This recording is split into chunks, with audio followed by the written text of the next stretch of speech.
Me having time on my hands can be a bit of a double-edged sword, as regular listeners to this podcast, and that'll be all four of them, will know, as this means that I'm going to go off on a tangent to talk about something that's been intriguing me. Today's thing that's been intriguing me is reality. What is it? Is there a reality, or is it all subjective and determined by our own perceptions, predictions, and interpretation? And I think it's a word like so many others that has kind of been hijacked, and you sort of see it used in order to, for example, dogmatically defend belief systems or stances. And this sort of plays, I think, into our susceptibility to certain narratives. We hear that phrase, "Well, this is my reality," at the expense of those who are experiencing things in a very different way. I mean, it's a massive subject, and I'm massively out of my depth with it. But I think that when we talk about what each other has experienced, we really need to show empathy and understanding at how we make our best predictions, how everybody does that for what is going on around us. The really great thing I think about our brains, though, is how we draw on past experiences to create something new. And I guess that's your imagination. And my guest today is really sort of using bucket loads of imagination in how he writes, plays, and presents his music. His really wonderful band, Johnny Manchild and the Poor Bastards.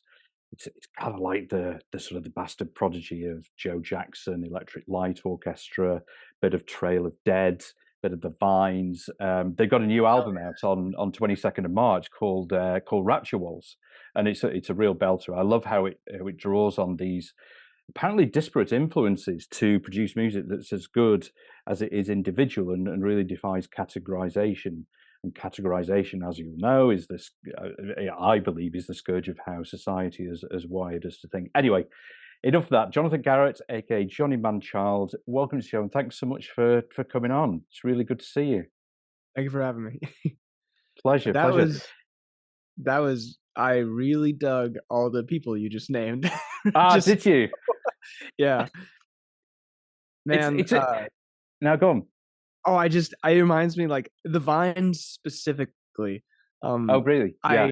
Yeah. I've been listening to them for a while, and like it's funny that you mentioned that, because like I had a really funny, like, you ever meet somebody, you might know this thing, like, if you, when you were a kid or whatever, looking through CDs, you look at the liner notes, you see who produced the Yeah. records, the names, Yeah. but you don't know what they look like, Yeah. a lot of the time, especially because this was like a little early internet, and now I could look them up. But anyway, I was working at the studio on somebody else's record, and I ran into this dude, big white beard, cool guy. He owned the studio next door out in Glendale in California.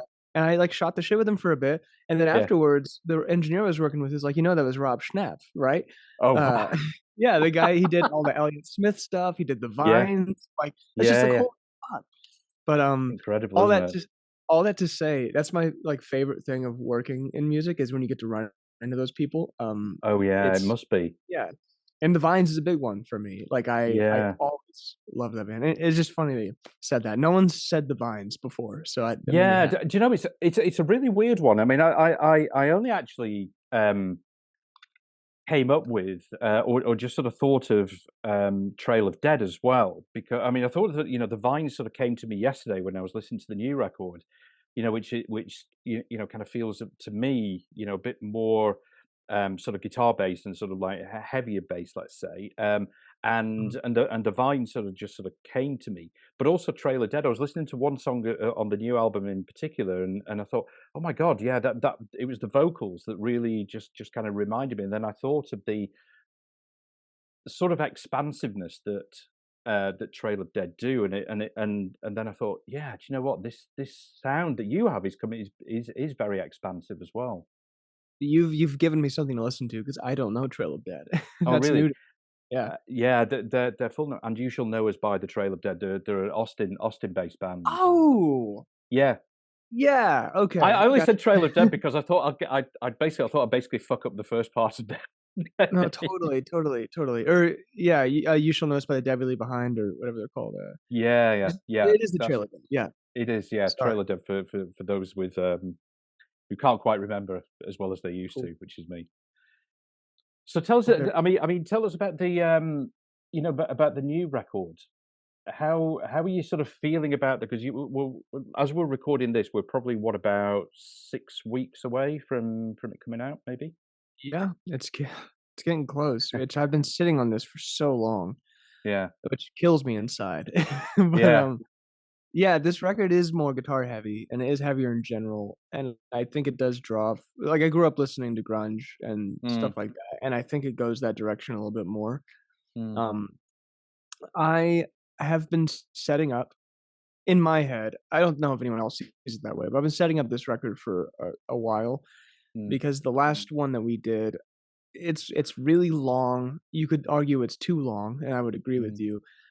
It's got a lot of different stuff going on, very wildly, juxtaposed songs, and the whole mm, purpose of that was I was like, "I wanna break out a little bit from this jazz piano thing I'm doing." Not that I don't wanna do it at all, yeah, but I wanna be able to experiment and do other stuff. mm, And so on that last record, I kind of threw everything at the wall, and I was like, if my fan base and everyone can accept this as a project that I've done, then I can go yeah, on and do whatever I want. And so that's what this is, I think, is like Rapture Waltz is another. I just wanted to. It still has piano on it. It still has some jazzy elements here and there. yeah, Beyond Me specifically is like a jazz ensemble type thing, mm, like a Supertramp track or something. But uh, and the rest of it does tend to go a little more 90s grungy, and I don't know what it was that did that. I think a big reason that it turned out that way was because of the studio we went to.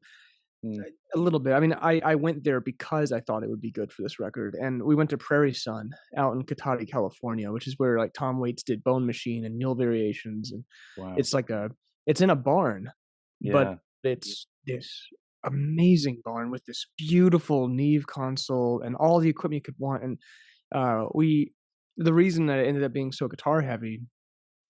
Sorry, I'm kinda getting lost in my thoughts here, but no, no, no, I'll no, it's fine, it's great, I'll I'll say this, we did not ask for this room, I brought in my full band, it was 10 guys in a room.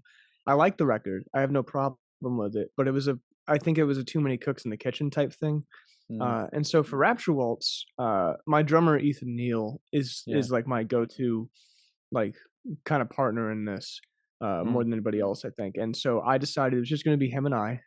I flew him out to California along with Wes Sharon, who's my friend and the engineer of the record. He did like Turnpike Troubadours, John Fulbright, and he cut his teeth at Prairie Sun in the late '90s yeah, and early 2000s, and he got to know the owner Muka Rennick super well. He was really tight with him, mm, and so since I brought him, Muka allowed us full advantage of their gear and equipment and wow, music, like guitars and everything. And so we were playing these just beautiful instruments, and I had never played guitar on my own records, and so that's also why this sounds different, is this is me playing guitar and bass and keys and everything, and Ethan on wow, drums, although I will say for the record, Ethan did cut bass on Beyond Me.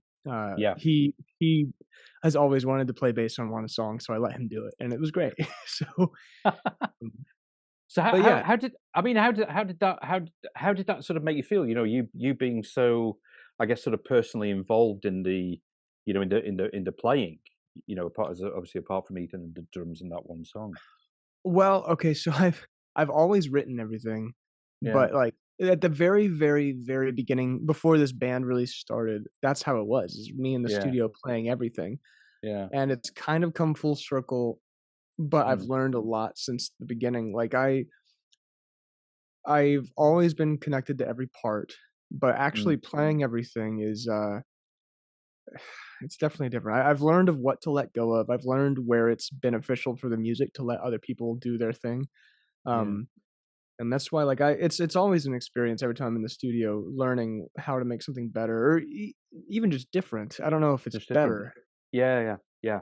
I but agree. yeah, I'm slowly learning when and where to give up control, and I Mm, think that's an important part of creating stuff because nobody, it's rare that you create something in a vacuum by yourself. Like, yeah, collaboration is e everything. Like, even if I was playing every instrument, it still has to do with what studio we're in, who the engineer yeah, is, if we got a producer. Like, I think, you know, yeah.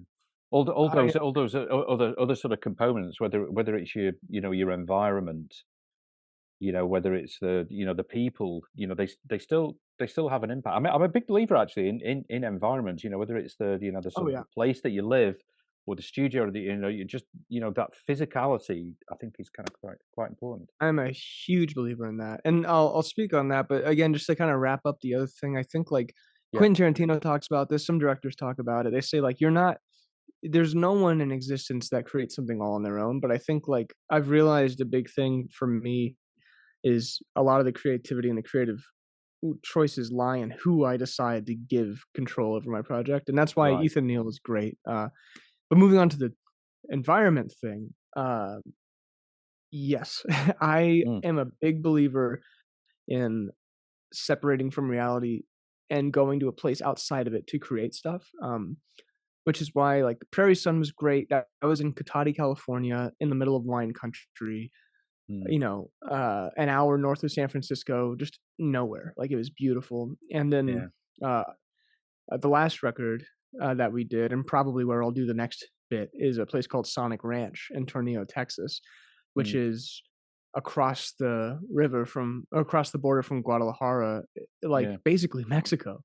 And yeah, it's this big pecan orchard owned by Tony Ranchish, and it's out in the middle of nowhere. There's hardly anything around. You are there to create a record and to make music. And yeah, I think that's the space that I like to be in. I don't want mm, to be in my life when I'm mm, making a record. yeah. Uh, I mean, the environment's super important to me. I mean, I mean, so, again, going back to what you were saying about about those collaborations and the control thing, is that Mhm. something that you sort of have to work on?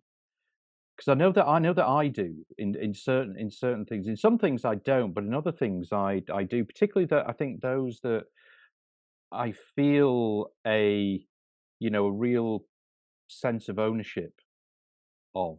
I think I struggle with letting things go. Yeah, it's definitely something I've had to work on, but it's not. I didn't feel a sense of ownership for the first like 4 years of this project. Yeah. Which is weird because I guess, apparently I was the only one that felt that way because everyone viewed this as Right. my thing. I wrote all the parts and I did that, but I always wanted this to be, it was the homies, it was the friends that you were doing this Yeah. with. That's what it was Yeah. about.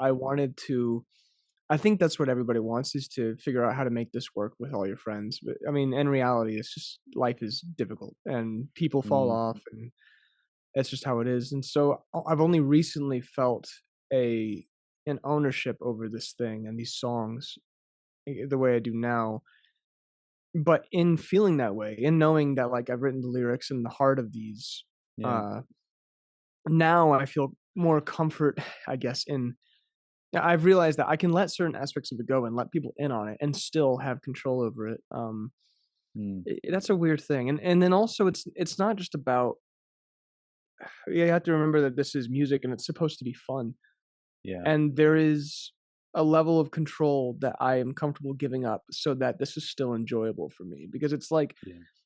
if I know exactly like this is a good example. In 2018, I recorded our record, Insomnia. So I recorded that myself and mixed it myself. I will never do that again, um, Really. because it sucks the fun out of it for me. Yeah. That Yeah. level of control like there's something really magical about when you go to the studio and you record the record and then you wait 2 or 3 months and then they send you all the mixes and you get to hear it for the first time, like Yeah. that's you know I will gladly give up parts, certain things, so that I can still enjoy the process because that is more Mm. important to me. I have to like what I'm doing. This is my And like job and everything, but it's also like my love. So and how do you based on sort of past experiences and this one coming up when this new record comes out may be different, I don't know, but how do you usually feel when once the record is sort of out there? Do you f this is this one in particular is weird because we recorded it in March of 2022. Mm. This is the longest I've ever sat on a record, and I Mm. am so tired of these songs.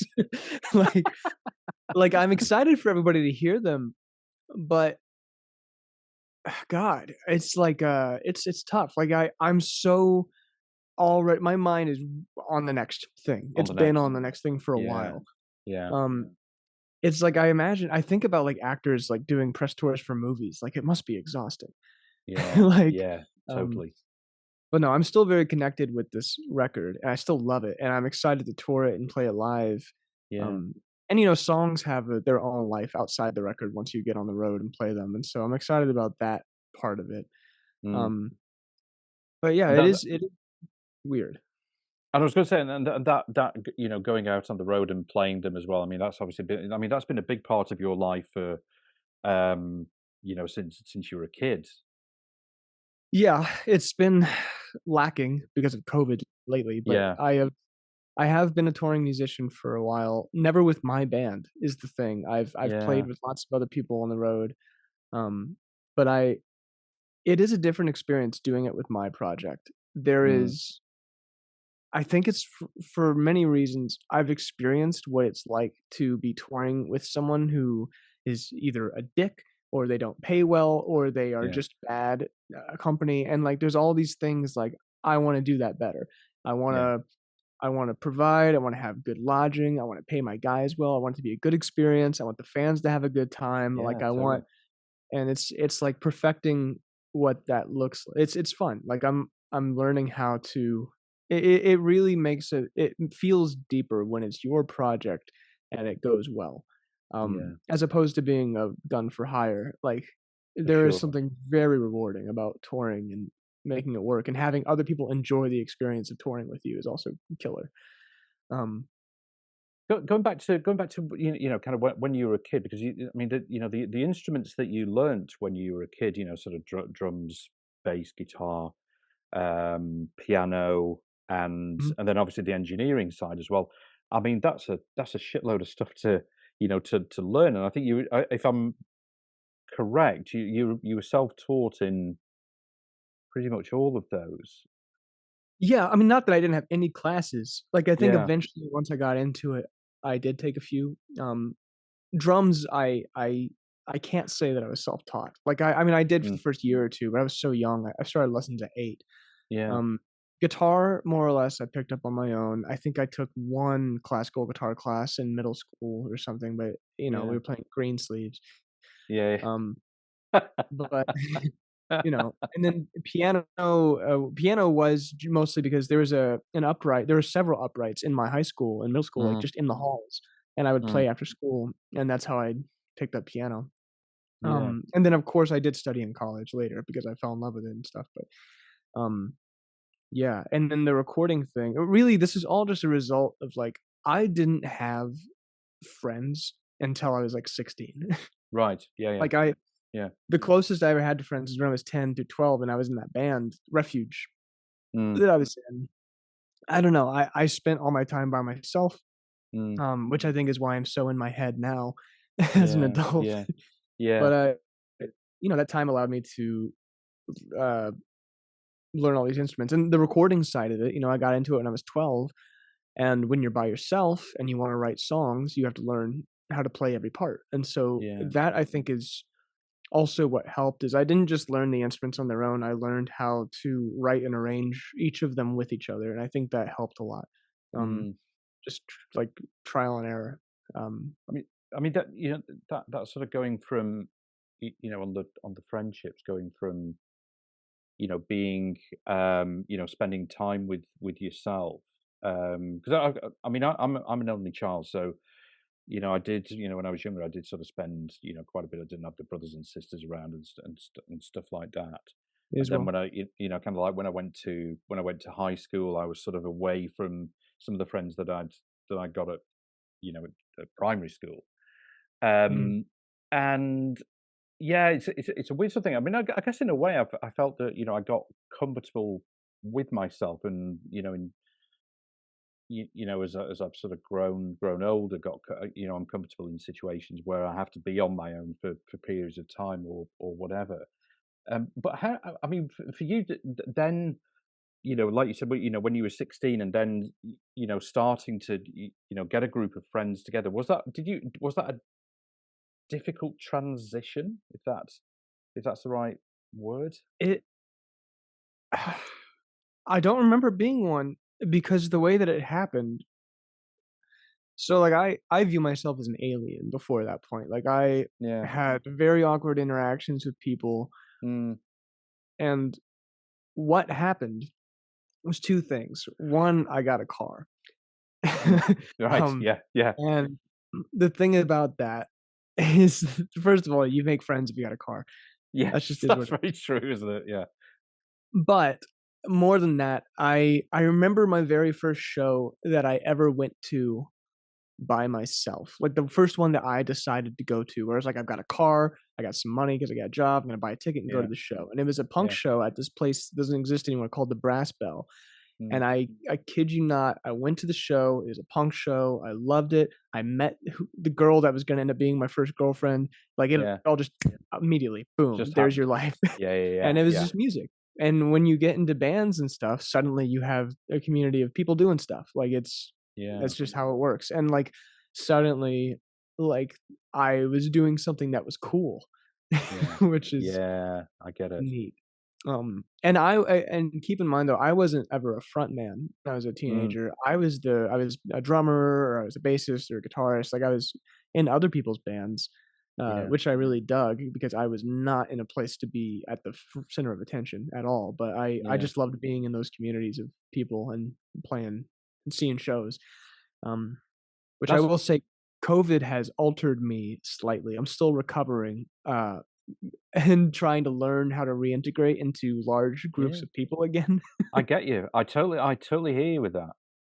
It's really tricky. I think it's one of those, um I think there are probably more people that are feeling it than we probably suspect. I felt it. I know exactly what you mean. I was talking to my mother this morning. I mean, we lived through a plague. Mm, Like, we yeah, lived that was an event. That was a yeah, global event that we lived yeah, through, and it's gonna have repercussions for a long time.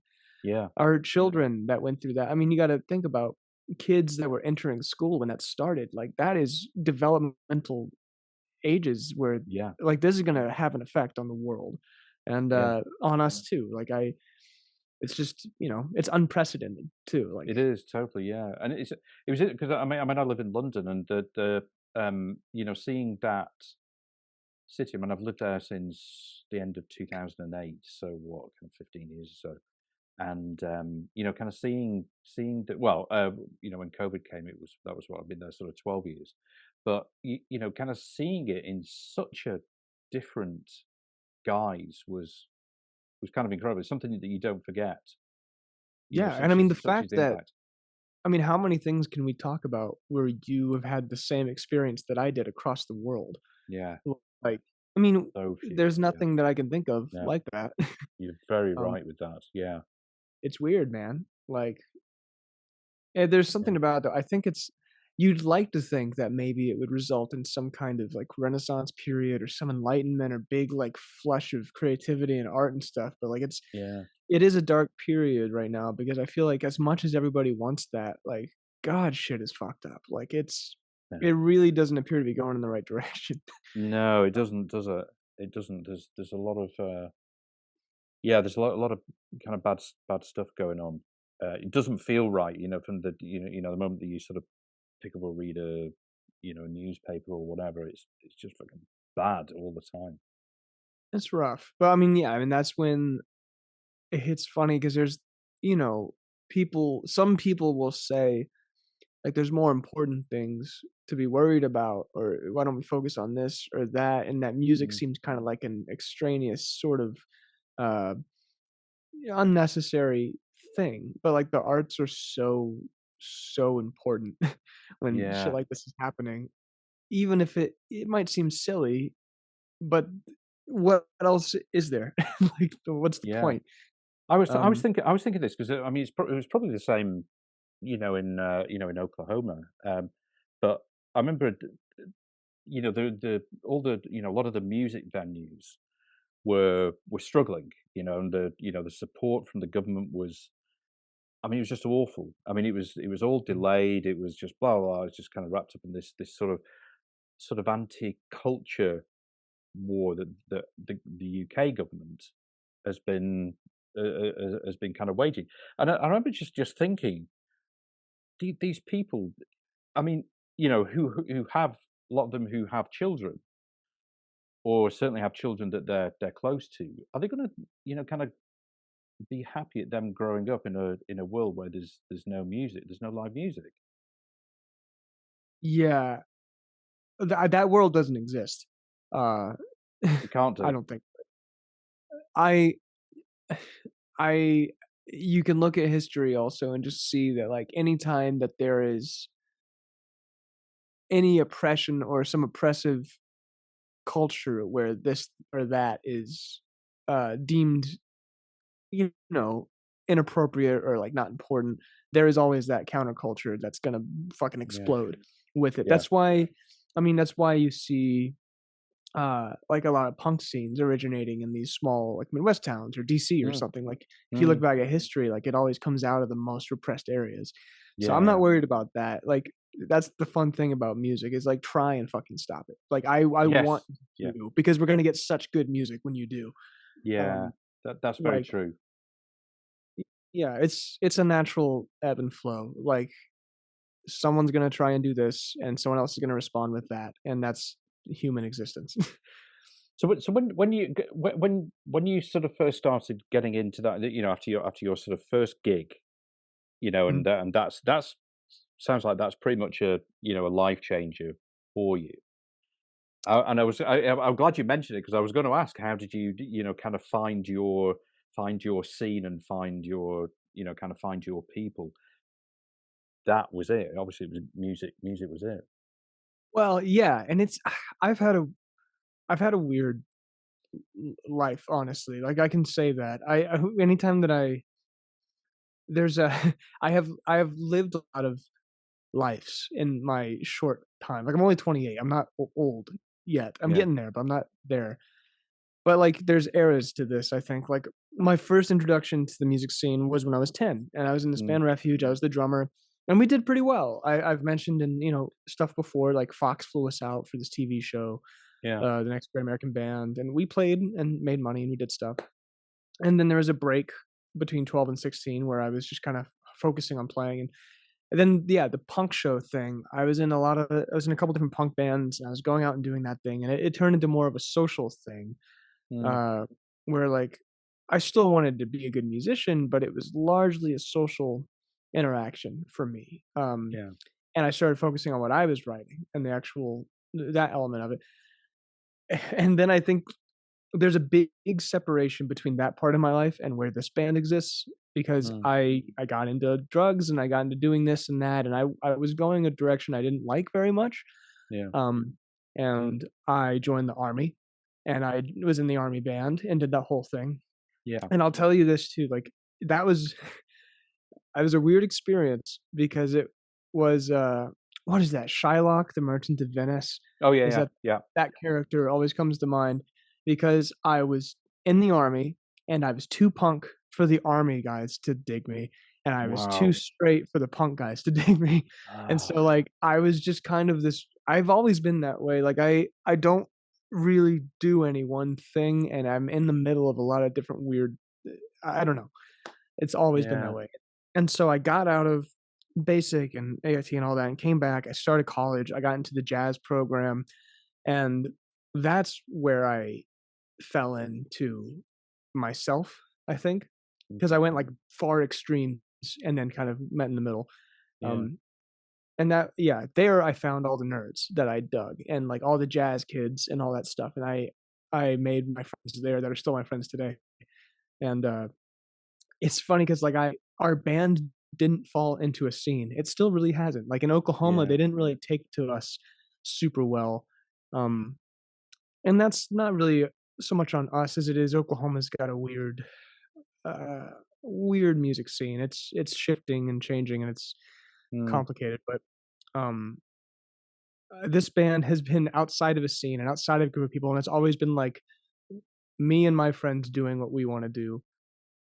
regardless of what's going on around us. Um, I totally hear you with that, and there's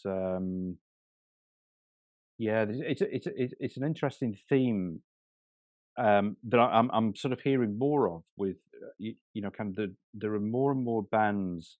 I mean, I think like I said in the intro, you know, this idea of putting bands into genres and categorizing them is something that we do. You know, I have a bit of a theory that it's been a you know kind of industry created thing, you know, to you know, put people into sort of certain categories, like you know, you can only play that music, you play that music, and never the twain shall meet, and things like that. And it's and of course, it you know, it helps you know the kind of the record business help with marketing and stuff like that. But I also think that it helps keep a lid on people to keep them in their lane.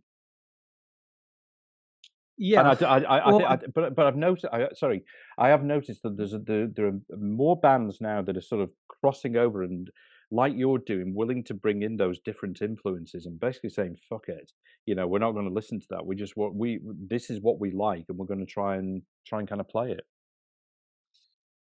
and that to me is the internet talking. Um, I Good think point. because I think let's take it back even like 30 years, I guess.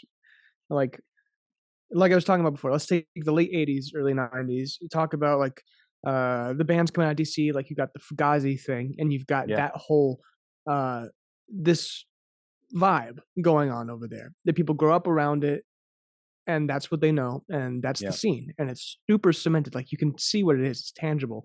yeah, Versus what's going on in Seattle, versus what's going on in Chicago, yeah, and like there are these things where your only exposure to it is maybe the vinyl trade or actually going and seeing a show.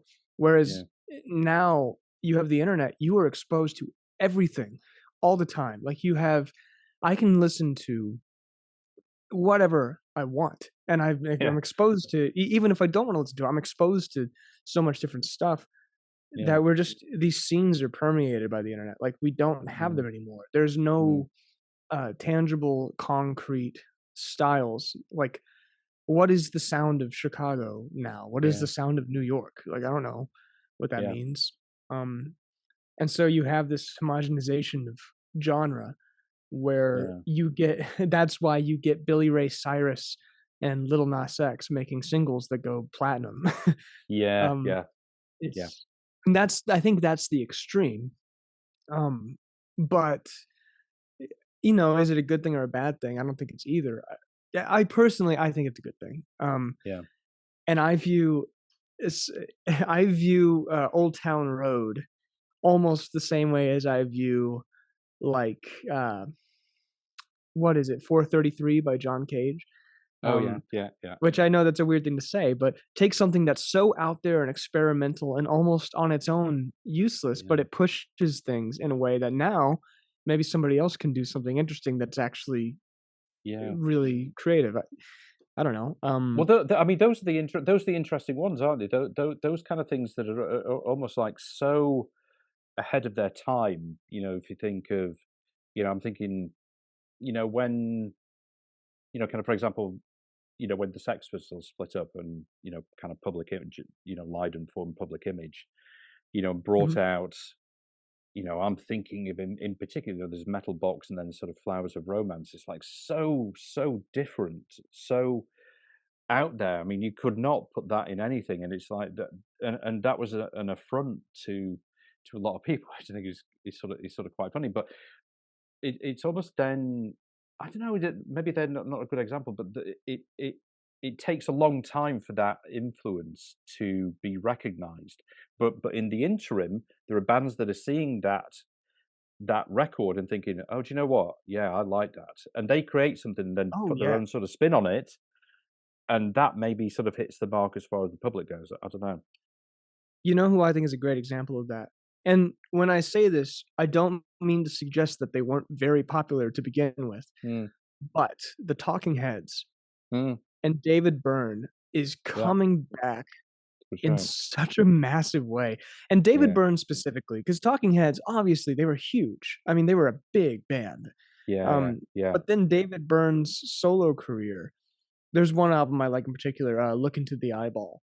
Mm, Um, but like not a lot of people are super familiar with it, but I promise you it influenced so many people.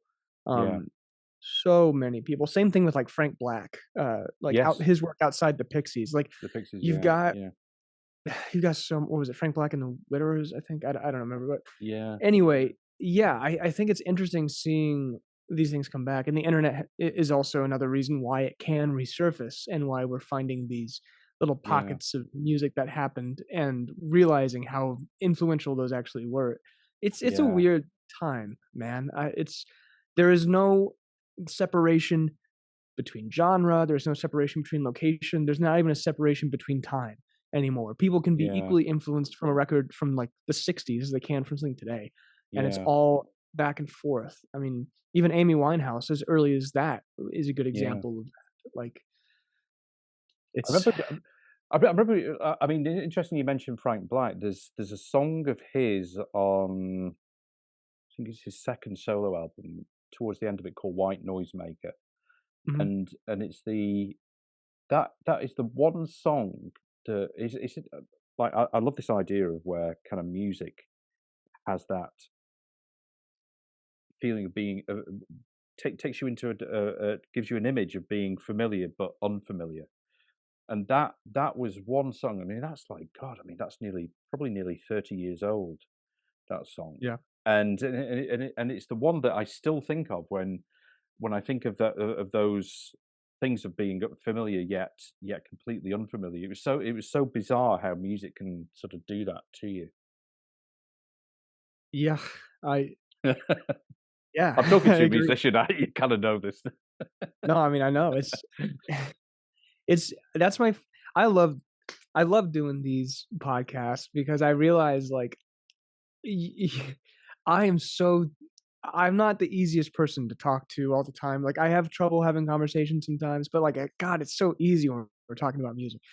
It's just Yes, very I fun for know. me. Yeah, it is for sure. Yeah, um, and also as an engineer, there's so much more depth behind it too. Because like I find, I mean, the history behind songs and the musicians themselves, and then where they come from and their upbringing and their yeah, location is cool. And then you dig into the studios themselves that they went to, and it's all yeah, just this. It's all just rad. And not really saying anything here, just yeah. saying the music is very fun, and I so enjoy every aspect of it. Well, Um, it's interesting you talk about engineers. I did in like the second sort of season, so it's quite early on in this sort of whole podcast.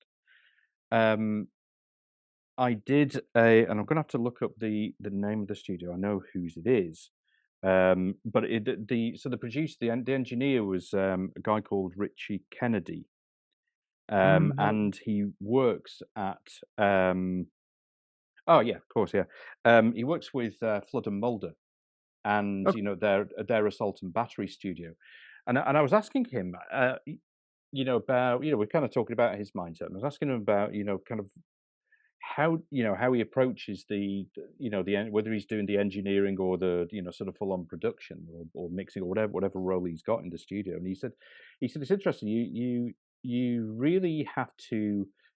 I find that I really have to, dig into people's personalities to work out what they're about and how to get the best out of them. If somebody goes into the studio, they don't particularly want to work with me, or they don't want to be there, or whatever. And it's almost like a bit of a, you're ultimately there for the client, but also you're trying to work out how to get, the best out of them. Yeah. And it's an interesting dynamic when you're a musician compared to being on the other side of the fence as a sort of producer. Yeah. I it's I love that is one part I love about producing records and stuff is like it is different when you're playing music with somebody. I think there's a natural back and forth conversation that happens, but as a producer, it's your job to and more intentionally dig in and pick that out of them. One Mm, thing I like doing, I was just working with this band. I'm doing an EP for them right now, yeah. which my studio is pretty basic. I've got 8 pre's. Mm, I keep it very simple. I can get a good sound here. It's nothing crazy. We're not setting up $30,000 microphones or doing anything like that, but um, this band, they showed me some stuff, like White Reaper, a couple other bands, and they're like, "This is what we want to sound like." And one thing that I really dig, one part that I love is like being like, "Oh yeah, this thing sounds like it's pulling from this thing," and going back in time and trying to find out the origins Mm, of the influence, I guess. yeah, And so we went back to like the record by Fear, yeah, um, which is one of my favorite records, like yeah, punk yeah, records. yeah, And I was like, this drum sound feels like this. Like, I think this is what they're doing. And they were like, we've never heard this, but this is fucking awesome. We want to do that. And I'm like, cool, let's do that. um, I always like taking it back and trying to like dig down to the most empirical influence and then go yeah, from there. Because I feel like if you try too hard to pull from something recent, you're mm, copying a copy of a copy. But if you yeah, go back to the influence and then they do their take on it, then you get something a little more interesting, yeah, yeah, possibly, hopefully. Um, I don't know. I also just really like the process of getting good, cool sounds at the source and doing things like naturally and yeah. real. Like I don't want to affect stuff too much, or I don't know. So I always like going back to older records. Mm. I just And wanted to, again, sorry, it sounds like I'm sort of name dropping, but it's an interesting one with. I did an episode with Gordon Raphael, who's obviously sort of produced the first Strokes album and yeah. the second one as well.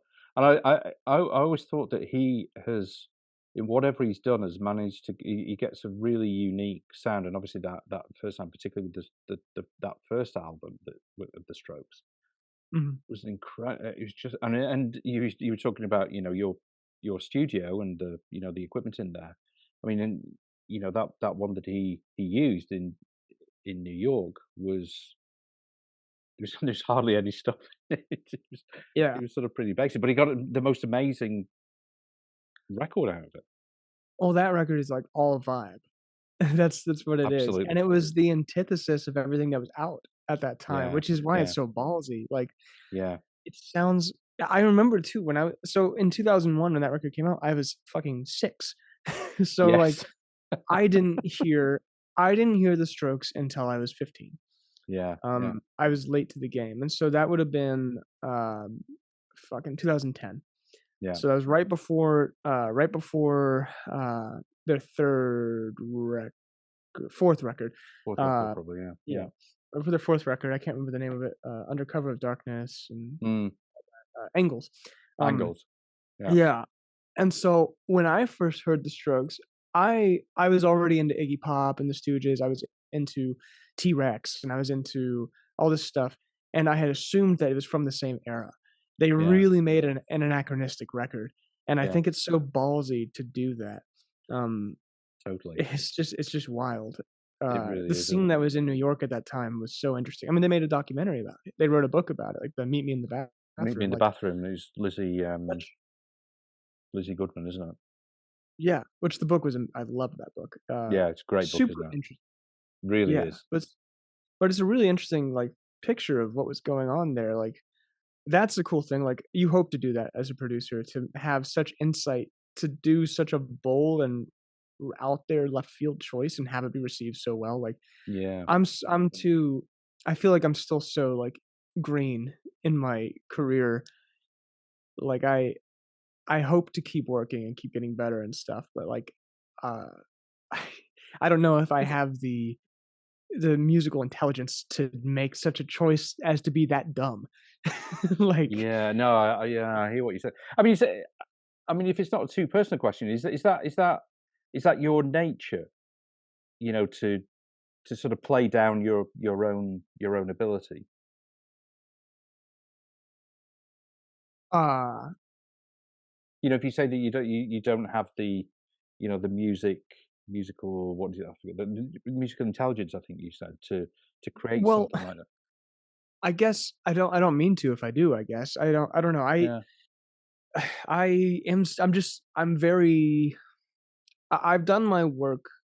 Okay, here's a good way to describe it. I've met yeah. so many people who are so book smart, Mm. but they are just dumbasses.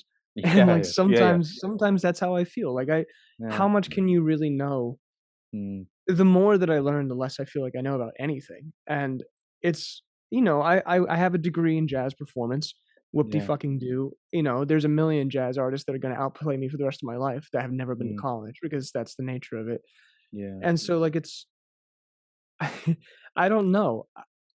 I don't feel like I will ever, maybe someday, but I can't imagine a world where I'm like, "Yes, I am confident that I can do this.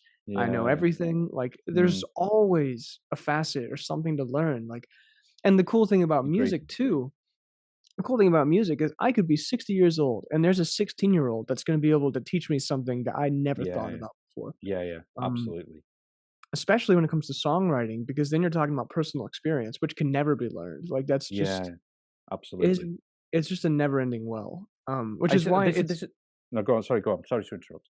it's just it's daunting and it's compelling. Like, Yeah. I will never be finished figuring this out. And I might not always be a performer, I might not always be doing this band, but I will always be like a student of music in some way. I'll be doing Yeah. something. There's no Yeah. world where I don't do this. I mean, So, I think that's fantastic where that like I said in the intro, that sort of imagination and the curiosity and just sort of desire to to keep on learning, and also what you said about those sort of age differences, from whatever a 16-year-old has sort of picked up and has sort of learned, mhm. might have bypassed a 60-year-old, and there's a lot to be learned, and I think that we don't do enough of that, that sort of cross, just for one thing, that sort of cross generational thing. We don't do it in life in general. Maybe music is different, but in life in general, we don't do enough of that. There's so much that each generation can learn from each other. I think I don't know, maybe it doesn't happen in music. I'm speaking from one side. I don't know. I've met a lot of engineers that, like older ones that say they like working with young people because it keeps them sharp. And so I Mm, do think there is some cross influence there. yeah, Um, I don't know. I will say, like, in this age of like TikTok and social media and stuff, I feel that en masse, like in the mainstream, there is not an appreciation for the things that came before the same way there used to be. Not to say yeah, it doesn't exist at all. I mean, there's absolutely still these scenes of people that appreciate it and pull from it and everything, but, like, yeah, I don't know. It's one of those things, like, you have to know the rules before you can break them.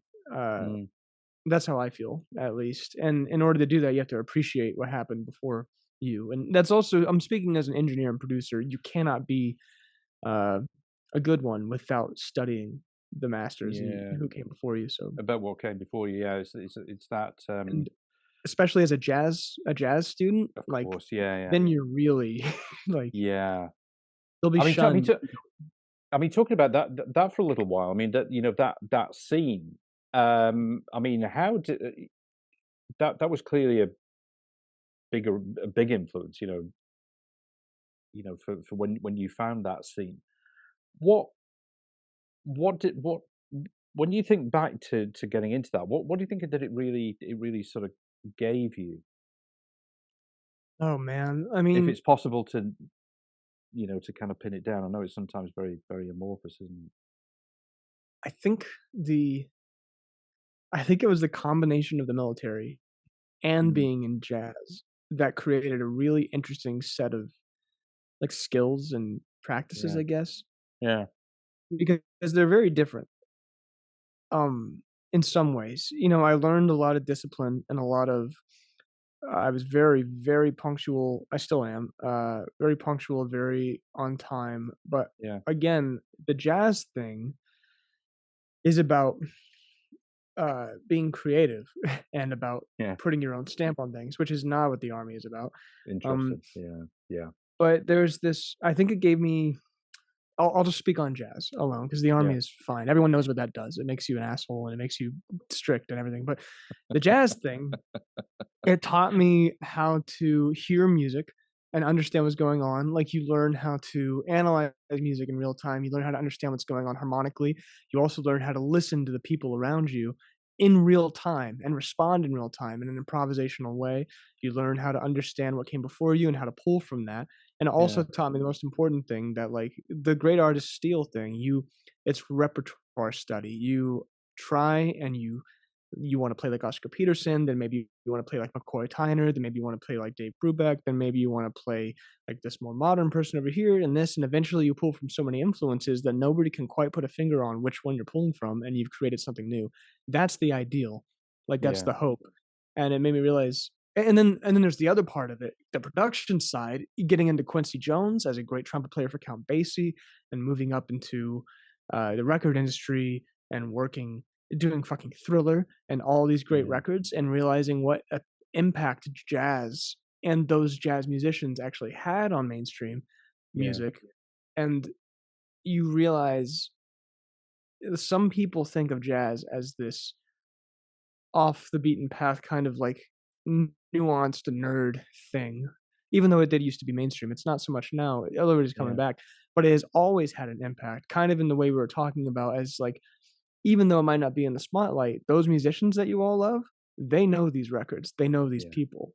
Yeah. And yeah, it was just it had a huge influence on the way that I thought about music. And in my band, I wanted it to be um, the tightness and I the philosophy of jazz, and that like it could, I don't know how to explain it. It's not like it's improvisational, it's not, but Mm. it borrowed from that, and it had the tightness and the musicality of jazz while still being punchy and having things I liked from alternative and grunge, and Yeah. I don't know. It strays further and further from jazz. Like I'm not going to call my band a jazz band ever. Some Mm. people call it jazz rock, which in some instances it could be, but I am a jazz fan making rock music for sure. Yeah. This is again where these sort of genres sort of have a bit of a, end up being a bit narrow, and you can't put things in boxes. It does, and also the music doesn't deserve to be as well, because it's too limiting. I like art rock. Art rock. You know, I like 'cause I Yeah. love Radiohead. Mm. And you Yeah. want to talk about a band that pushes fucking boundaries, Well, and I you mean, can call them yeah, art yeah, rock. I can look at OK Computer and I can look at Amnesiac, and you can call them both art rock, and we'll yeah. agree on it. That's Um, true. That's very true. That, yeah, that's a good observation. so that's what I like, and maybe I'm a dick calling my music art rock, but like, if we have to call it something, let me pick something that's a little more broad. Yeah, Um, for sure. Yeah, so I can yeah. play around in it a little bit more. When was, because you're going to be going out on tour? When was the last time that you played live? Oh, like on tour or just at all? Yeah. Well, it's been winter, so it's been slow. I think the last show we had was in November. Okay. I don't remember where off the top of my head. I know our last tour was in September of 23. Okay. The reason I was asking was just thinking about how, if you will start to notice a, if there's a sort of change in the, kind of demographic of your audience, of people who are sort of coming to, to sort of see you live. Yeah, I am because of COVID, I am very green in the touring career, in my Mm. touring career. We literally went on our first tour in March of 2020, and we Yeah. never finished it because the world shut down. Yeah. It shut down. We had to come Yeah. home early. And so, I lost a lot of time. Yeah. But I'll say this: I had an interesting conversation. So you know what Discord is? Yeah. Yeah. DC. Yeah. So we have back in 2018, the fans started a fan group, like a fan Discord channel, and right Yeah. now we got like 1,300 people in it. Like it's a pretty good group. Yeah. Um, and they asked me the other day because they were like, so many shows on your tour are 21 and up or 18 and up. Like, Yeah. why can't you get more? Like, they were saying, like, the majority of your fan base is under 18. And then somebody asked, like, actually, just out of curiosity, what percentage of your listeners are under 18? And so I told them, and it is 6%.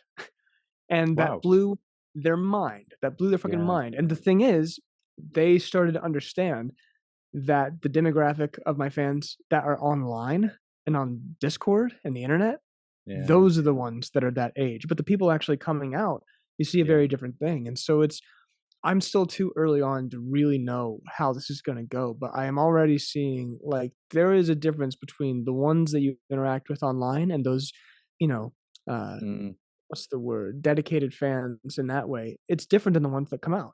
We're yeah, talking about a whole different age group. That's more like 22 to 27. yeah, Um, and so it's what is exciting to me too, because I've done a pretty good job building my fan base online, as good as I yeah, could have, I think. yeah, yeah, But I still have this whole other career in front of me of going out and touring and meeting other bands and musicians and playing and mixing fan bases and meeting venue owners and promoters and building my own like world out yeah. there. It's an entirely different world. Um, Mm, and so yeah, it's the demographics are different. And I don't even know if I don't think I've found mine. Like I think that best case scenario, I find my audience and things get bigger and I get to do this for more people. Whoever that audience is, I don't think I've found them yet. yeah, Um, I'm still pretty small, uh, yeah. Still to be especially found. But it's difficult though, isn't it? I mean, I mean, you'll know way better than me from sort of building that, that presence. And obviously then with COVID sort of interrupting everything, that's a huge spanner in the works. But kind of building yeah, it, getting the message out there, and I think it's got really broad appeal, but it's finding the people, isn't it? it's a massive series of chicken and the egg, Yeah, like yeah, over and over and over again. And I've been lucky enough to solve some of those, mm, which I think I've got the possibility for a career here. And I've yeah, learned that you will spend 10 years to blow up overnight. Um, and that's kind of what I'm trying to yeah, do is I want to be a working musician. I think a lot of people think that you have to be this big thing to have a career, but you can do this at my level. yeah, Um, and I think as long as you keep playing shows and you keep putting out decent music and you keep connecting with people and meeting people, you'll keep growing. And you know, in this age that we're in with social media and everything, I don't know how this works or if I'm doing well or not. Who knows? But who I knows? try to put the impetus or the onus on enjoying what I'm doing. Uh, and if I focus on that, maybe it won't feel so important to, go viral or something. I've got to ask this because I used to I hated you getting asked this question, but it's an interesting one. And um, what has your idea of success? What is it now, and has it changed? It it has not in the big way. Like my main concept of success is basically the same. Little Mm, things have changed. From the beginning, I my version of success is being able to make music that I care about, um, with people I care about mm, and survive and be able to pay for like live and, yeah, have I hope to be comfortable. I've realized like you do have to make compromises. mm, People get older, goals change yeah, and, people start families, people yeah. do this and that. And like it is hard to do this exactly the way that you wanted to. Because, You when I want was it? 21, Yeah, I imagined all 7 of my band members, you know, fucking touring all over the place and like yeah, having a good time and making memories and stuff. And that's just not the reality of it, yeah, um, unfortunately. And so I've had to kind of take control over this thing as more of it has become a solo project that involves other people, other people. uh, in a way. And that's the only way it could survive, honestly. If Mm, I had to it's just yeah, my main idea of success has stayed the same, but there's compromise. And I still hope like my goal still is if I get big enough to where let's say things really take off and I have a good career and we're talking millions of listeners and I've got all the money that I need to do whatever I want, I'm absolutely going back and I'm offering these positions back to my friends. They are the yeah, first people I want to bring on. So again, my idea of success hasn't changed. I want to do this with my friends. Yeah. and I wanna do it with people I care about, and maybe I think that is a millennial thing, like, everyone wants to get rich so they can throw money at their friends. Like, that's what it is. Like, we want our whole group to enjoy things with each Enjoy it, other. yeah. Yeah, it Which is doesn't a mean no, go on. oh, sorry, it just doesn't mean as much to enjoy things on your own. Absolutely right.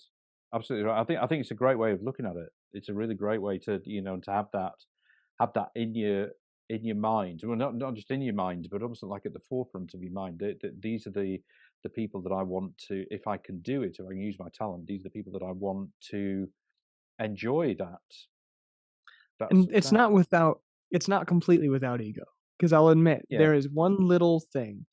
Like I said, touring with other bands versus touring with my project, I don't know if there is a better feeling than this, and I'll describe it like this. It's the end of the night, you've sold a ton of tickets, the show's gone great, you sold a shit ton of merch, like, yeah, everyone had a good time, everyone felt good about the show, and you pay your guys.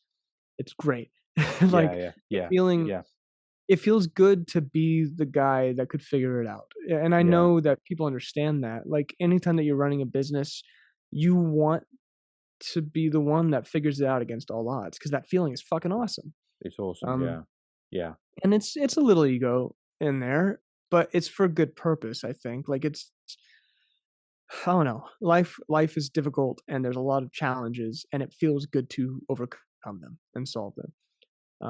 And I will admit, I have to back off a little bit when I see my friends overcome challenges themselves. I have to remember uh, to be congratulatory and to, be happy yeah, for them and stuff. Because oftentimes, when you get to, for me personally, if I get too single-minded and tunnel vision about trying to overcome my problems and challenges, and I see somebody else doing it, sometimes the first thought I have is like, "Fuck, why didn't I do that?" Or "Why can't I yeah, do yeah. this?" No, I get you. And that's where it gets dangerous, is I get you. uh, to remember to be congratulatory, and your intentions are to stay good. Like, everyone's trying Yeah, to do this together. That actually has been something I've been balancing, because I think this is a good example of when a good intention can turn sour. mm, Like I said, my idea of success was I wanna be this thing that brings all my friends up, and we all get to enjoy this together. But if you get if you get too attached to that, you won't recognize your friend's personal successes, because yeah, you wanted so badly for this to be the thing. yeah, Um, so that's its own thing. That is a challenge. That's something I realized that I was dealing with, that can get in your own way if you're it's too almost like attached to your idea of success. too attached to your goals. Almost, it's like you in a way. Yeah, I totally hear you. Sort of setting yourself up for some sort of failure and disappointment if something gets in the way or there's some obstacles. Because like you said, you kind of so tunnel vision. It's a really difficult Yeah. one when you have those kind of things that you want to do, you want to achieve, that they don't become so obsessive at the expense of everything else that you really care You about. you can alienate people Yeah, that way really totally. easily, and I you get don't you. even in your head, you think you're doing it for the right reasons, and you care about them, Yeah, and you want them to be with you, but you're ignoring their own goals, and totally hear you, it's a hard thing. That's just the human fucking condition, is figuring isn't out it? how to, you know, do your thing without stepping on someone else's toes. Yeah, It's so easy to do, even when you're coming from a good place, or yeah, especially when you're coming from a good place, I guess. yeah, Um, but yeah, there's a lot to learn. Like, this is why music is so interesting, because like, there's music and then there's the music industry, like, and running a small business that is the band, and like all these emotional intelligence versus like savvy and yeah, learning how to navigate. There's so much to it, and I never feel like the moment that I feel like I've mastered something, it will be at the expense of something else that I've yes, forgotten about. yeah. Um, so yeah, it's fun. Johnny, that's brilliant. That's brilliant. That's been such a great chat. Yeah, Thank you so much thank you for for coming having on. me. It's been really great to talk to you, and obviously, wish you all the success with the record and the tour, and to get where you want to.